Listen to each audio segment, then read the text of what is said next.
السلام عليكم ورحمة الله وبركاته. كسر هذا 10 كني صدحات ما أنت 10 كنا وحكسب سنة هاي شيء فورمات شيء بس كان وحنسين دونا ميت كستا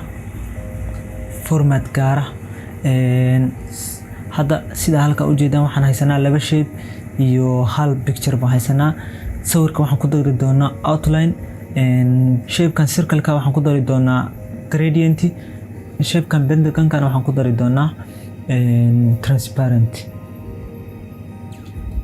si aan taa ugu darno marka horeysa waxaan dooranaynaa picture sawirkan dooranaynaa sawirka markaan doorano aan home ka joogno waxa ma edit gareyn karno wax badan kuma dari karno marka si aan page kan u edit gareyno ama aan sawirkan wax ugu darno waan tagaynaa picture tools format marka halka tagto sawirkan waxyaalo badan baa ka bedeli kartaa waana edit gareyn kartaa marka halka marka tagto si aan outline ugu darno ama borders ugu darno waxaan ku dhufanaynaa picture border kuma ku dhufano color kartina border uga dhigtid bad dooranaysaa ka soo qaad kana uga dhigayaa kadibna waxaan sameynayaa weightkiisa ama baan weynin kara inta rabaan ka dhigi karaa marka halka marka joogtid wax badan kuma dari kartid intaas 6 baa ugu badan marka si aan halkan uga maarano aan sawirkan borderskiisi waxa soo dhan uga tagno waxaan ku dhufanaynaa right click baan dhaynaa kadibna waxaan ku dhufanaynaa format picture markaan dhana halkaan aan nooga soo baxaysaa waxa noo soo baxaya maartay daaqad yar noo soo baxaysa kadibna waxa rabnaan ku dari karnaa marka horeysa waxaan dhahaynaa picture formatkiisa halkaan waxaan ka bedeli karnaa colorka am fill ama line marka si aan sawirka ma bedeleyno filkiisa ma bedeleyno waayo waa sawir weey oo picture weey marka waxaan u soconaa line-ka halka waxa ka bedeli kartaa xaayisha colorkiisa waa kan halkaas color ka bedelaysa waxaad kala sameynaysaa halkaan waxa ka bedelaysa xajmigiisa ama widthkiisa waa kan halkaan marka ilaa waxaan geyn karaa 10 ama 8 iga dhig waa kaas si aad u jeedid 8 baan geynay waan yareyn karnaa colorkan noo bedel cadaan nooga dhig waa kaas sidoo kale waxaan ka dhigi karnaa dot quad dash ama dots baan ka dhigi karnaa waa kaas halka waxyaalo badan baad ka bedeli kartaa marka halka markaan marayna waxaan kala sameynaynaa sawirka hadda border oo soo sameynay ama outline baa u sameynay wuxuu hadda falxumo naga noqday dotska markaan u sameynay marka waa ka bedelaynaa meesha hadda dotska soo dhignay baan ka bedelaynaa waxaan ka dhigaynaa meeshii horaan ku laabanayna okay hadda sidaad u jeedaa halkan sawirka waxaan ku daray outline baan ku darnay marka sidoo kale waxaan sameynaynaa gradient waxaan ku daraynaa circle kana waxaan ku daraynaa gradient si aan ugu darno waxaan laba meel baa uga dari karnaa inaan drawing tools format ka tagno halkaas aan tagno kadibna aan dhahno shape fill inaan tagno oo aan halkaas kaga soo darno shape aan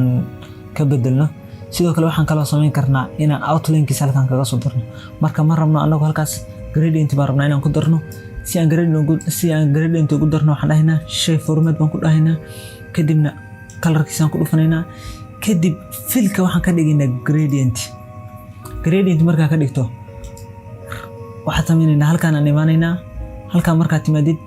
kuwan qayb baan iska tirtiraynaa laba color basaan ka rabnaa right click baa dhahaysaa kadibna del baa taabanaysaa right click baa dhahaysaa kadibna del baa dhahaysaa halkaas aad dooranaysaa kadibna waxaa ku dhufanaysaa colorkiisa aad tagaysaa colorka wax ka dhigaynaa noocaas kan kalaan tagaynaa haddana colorkiisaan tagaynaa saasaan ka dhiganaynaa waa ujeedaan gradient baan ka dhignay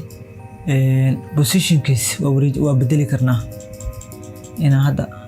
hadda ka yareyno waa kaasa positionka uu joogo waa bedeli karnaa kan inaan positionkiisa mar saa dhahno mar inaan saas dhahno kan inaan positionkiisa saa dhahno waxyaalo badan baan sameyn karnaa marka hadda ma rabno intaas baan rabnaa sidoo kale transparency-giisa waa yareyn kartaa waa kaas waxa kaloo sameyn kartaa angle-kiisa bedeli kartaa 90 degree waa hadda waxaan ka dhigaynaa 180 waa kaas markii hore suus saanu ahaa hadda laakiin saanu balacbalac noqday marka hore wuxuu ahaa tag buu ahaa, hadda dhinaca gees baan u jiifinay 180. sidoo kale waxaan dhigi karnaa 45 degree, waa kan 45 degrees. waxaan hartaan ka dhigi kartaa ana waxaan u beysanaynaa 180. okay, waa kaas hadda gradient baan kusoo darnay. sidoo kale kan shape-kan kale waxaan ku daraynaa transparency-giisaan yaraynaynaa. marka horeysa waxaan sameynaynaa right click baan dhahaynaa, kadibna format-kan tegaynaa, kadibna waxaan sameynaynaa shape fill-kan tegaynaa, kadibna waxaan ku darsanaynaa shape-ka, waxaan soo siisanaynaa, waxaan fill baan kusoo daraynaa, outline-kiisa no outline baan ka dhigaynaa, kadibna waxaan ku dhufanaynaa right click baan dhahaynaa, kadib shape format baan dhahaynaa. marka halkaan imaano fill-ka hoostiisa waxaan uga jeednaa color-ka iyo transparency. si aad sawirkan transparency-giisa u yareysid, halkaas waxaad waa badanaysaa transparency 50% nooga dhig. marka hadda waxaad aragtaa halkaan wixii ka dambeeyay way ka dhex muuqanayaan. transparency-giisa waxaan ka dhignay 50%, ama waxa ka hooseeya in laga arko waxaan uga dhignay 50% in loo gudbo macnaha. si marka aad sawirka aad shape-kan uga dhigto transparency, waxaad ku dhufanaysaa right click baa dhahaysaa, kadib waxaad dhahaysaa format shape baa dhahaysaa, kadibna transparency-giisa siyaadanaysaa. maanta casharkeen intaas ayuu ku egyahay. waxaan filayaa inaad wax naga faa'iiday. casharka soo socda la soco. mahadsanid.